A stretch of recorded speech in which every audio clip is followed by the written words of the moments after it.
The judge, in no uncertain terms, said that that was not the correct behavior and that he threatened to preclude Sean Diddy Combs from being inside of the courtroom for possibly the duration of his own trial if he continued to look at the jurors and nod and react in any way to the testimony that was coming in. This was a really big moment, of course, for the judge to make this statement. He is on trial, of course, fighting for his life, could spend the rest of his life in prison. The tension in the courtroom was unbearable. One moment, Diddy was just sitting quietly, and the next, the judge's gavel slammed down with an explosive warning. What did Diddy do to provoke such a reaction? And how could something this small risk his entire case? Stick around to find out the critical misstep that almost got him thrown out. Judge Arun Subramanian said to Mark Agnifilo, one of Sean Combs' defense counsel's defense attorneys, Mr. Agnifilo, your client was looking at jurors and nodding vigorously. This can't continue, or I will give a limiting instruction you won't like, or other measures, including barring your client from the courtroom. Do you understand? And Agnifilo responds, yes. There was a major moment just now inside the Diddy trial. While the jury had left the room, the judge had a conference with the actual attorneys, at which point the judge said, I was so clear this morning to Mr. Agnifilo, who is the lead counsel, I was so clear this morning there were not to be any reactions to this jury. There were not to be any theatrics. Was I or was I not clear?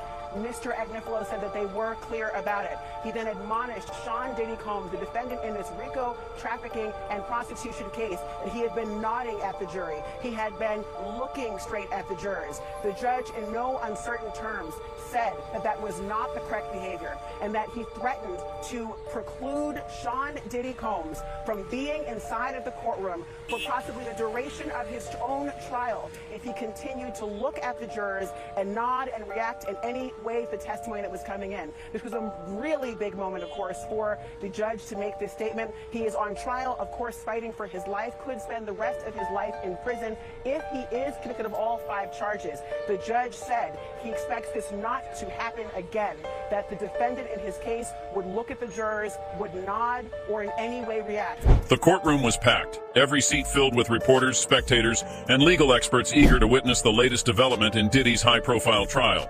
The air felt still, yet charged, as every movement in the room was tracked with precision.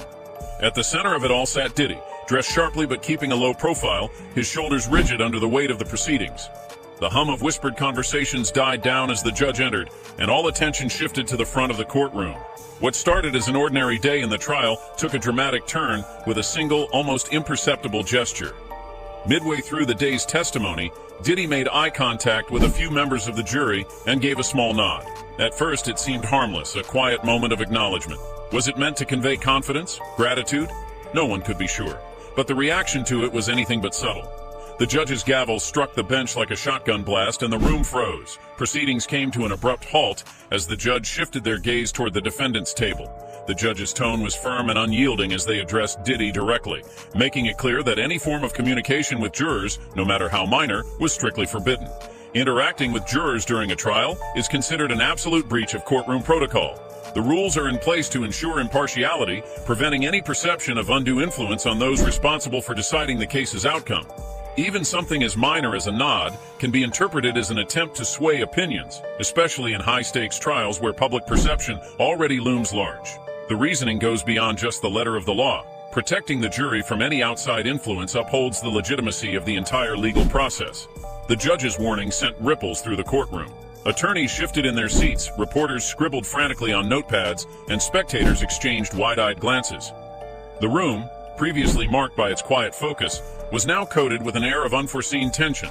Diddy's legal team leaned in close to him at the defendant's table, their voices low but hurried. The judge's rebuke had added a new layer of complication to a trial already rife with challenges. Although the judge didn't expel Diddy in that moment, their message was clear: another misstep of any sort, and consequences would escalate swiftly.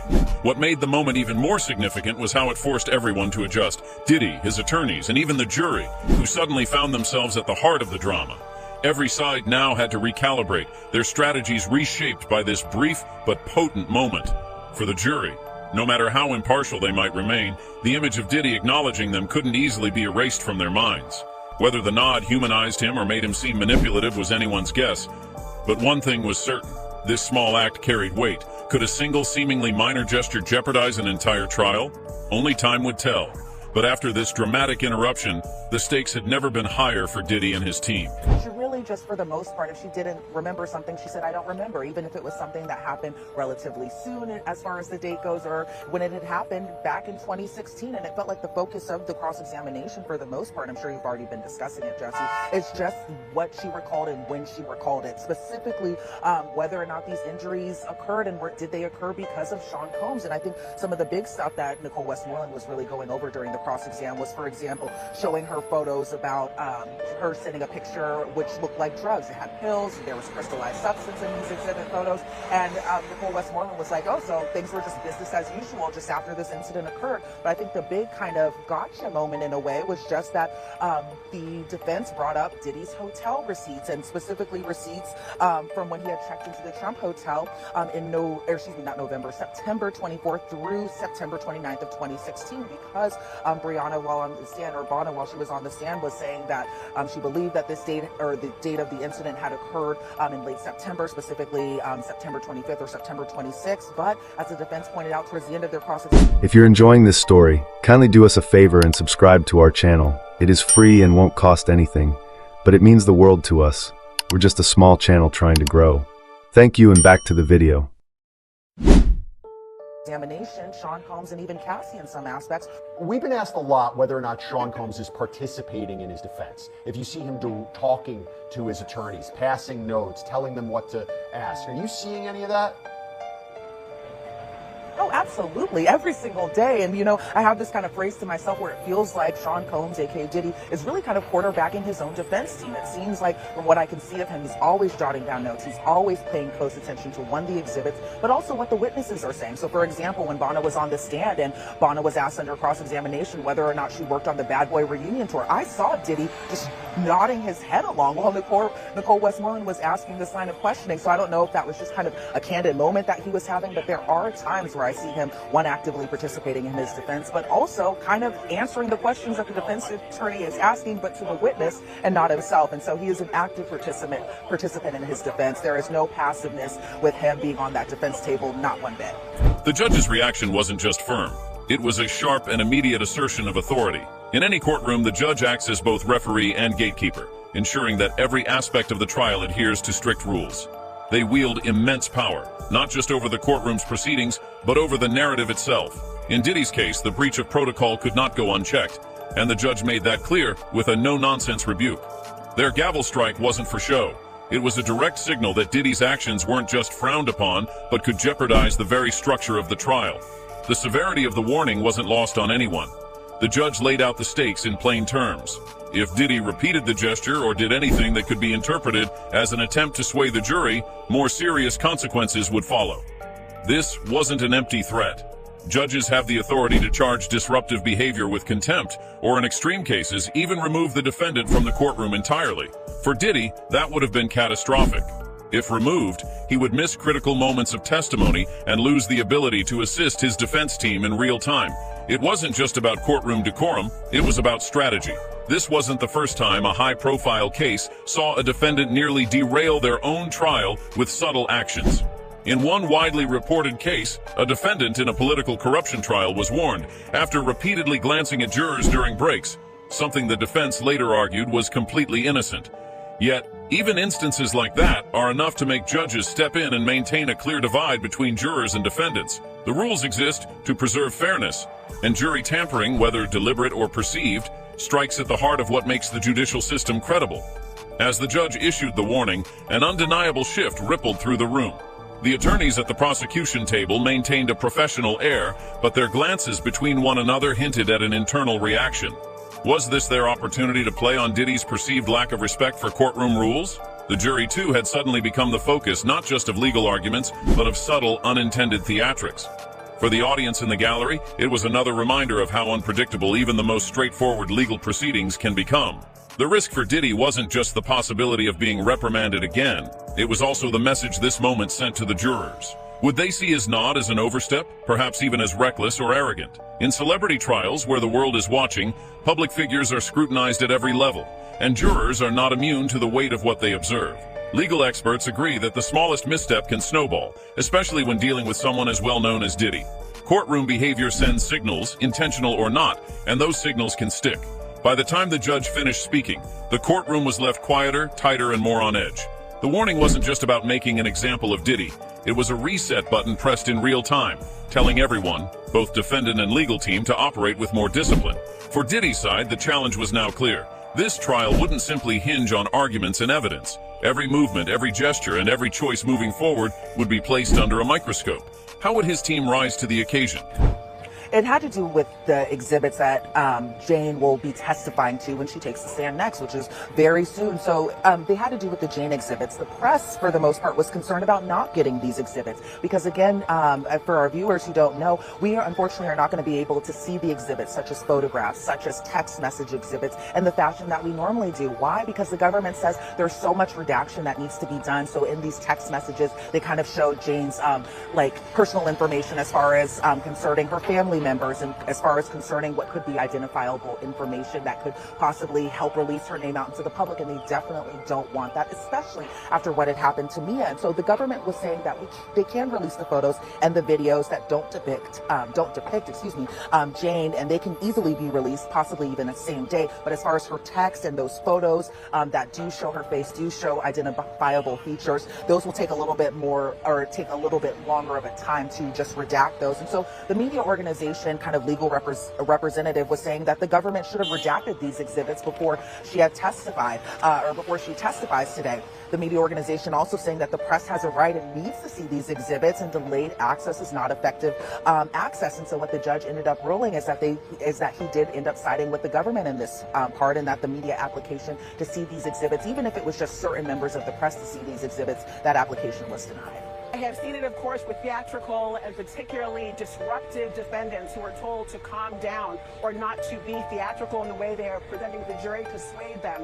I've also heard it if the judge believes that somehow the conduct of the defendant might possibly influence or intimidate the jurors in this case, direct eye contact or otherwise. But to have this particular reaction in this high profile of a case when a defense is well versed in the appellate process and knows full well that anything that the judge orders their defendant and client not to do, if a conviction results, could very well go up on appeal. And of course, you've got the common sense notion. Imagine, if you will, the hypothetical. If you were accused of a horrendous crime, and the jurors will naturally, as human beings, look to the defendant for some human reaction of any kind. If one is not provided, there could be some adverse inference drawn for that jurors. And so if you are a defendant, it is a human instinct to react. The judge, however, had a very tight leash on this trial, including the attorneys and beyond. This was a moment that I have not seen where Sean Diddy Combs, who is normally stoic, looking ahead, has been threatened. If he reacts and looks at the jury and nods along with the testimony in an effort to try to persuade them on his own thoughts, he could possibly not be present for his own criminal federal trial. The warning hung in the air like static electricity, and Diddy's defense team knew they had to act quickly. The judge's rebuke had shifted the tone of the room entirely, and it was now up to the attorneys to pull the case back on track. For a team with so much on the line, this wasn't just about calming the immediate tension. It was about ensuring this moment didn't leave a lasting stain on the jury's perception of their client. The clock was ticking, and every second counted. Behind the silence at the defendant's table, there was an unmistakable undercurrent of urgency. Diddy's lawyers huddled together in whispers. Though muted to the audience, their body language was unmistakable. Clipped gestures, heads drawn close, pens hitting paper as strategies shifted on the fly.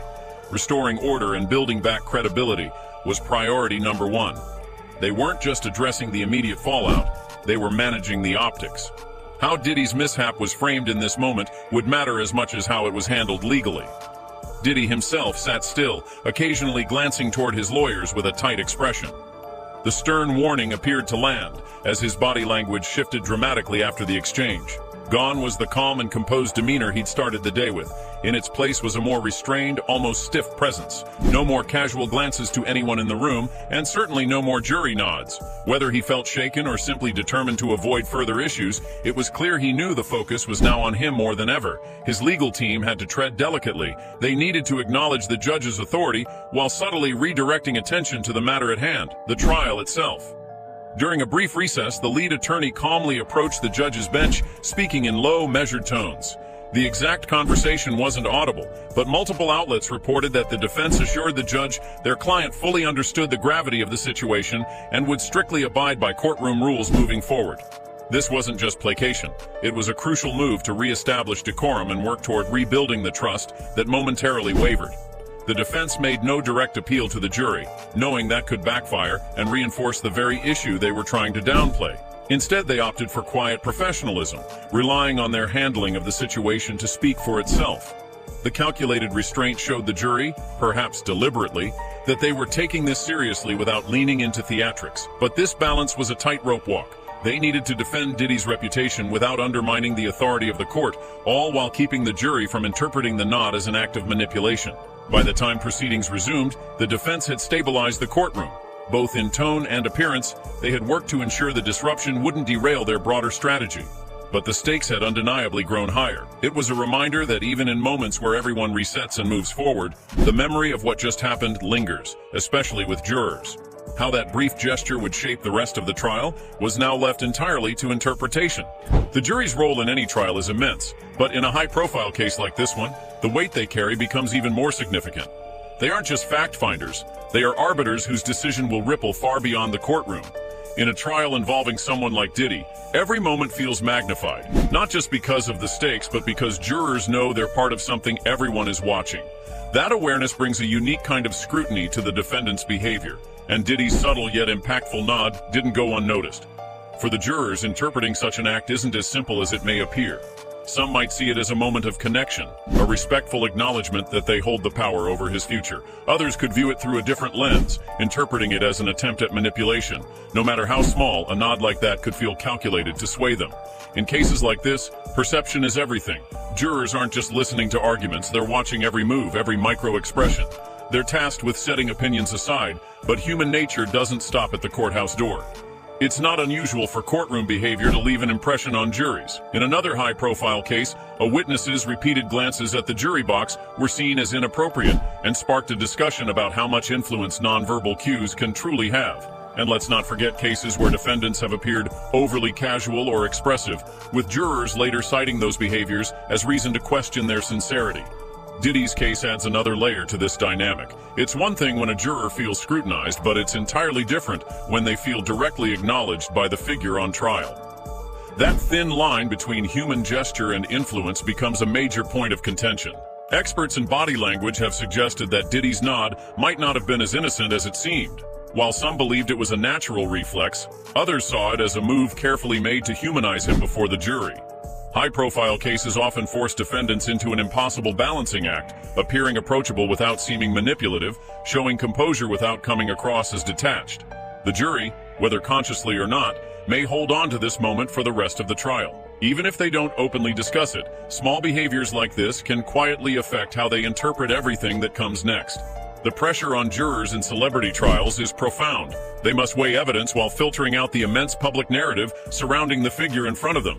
This unique environment magnifies the smallest of moments, making Diddy's nod more than just a split-second gesture. It's something they'll carry, a subtle but significant imprint on their view of him as a person.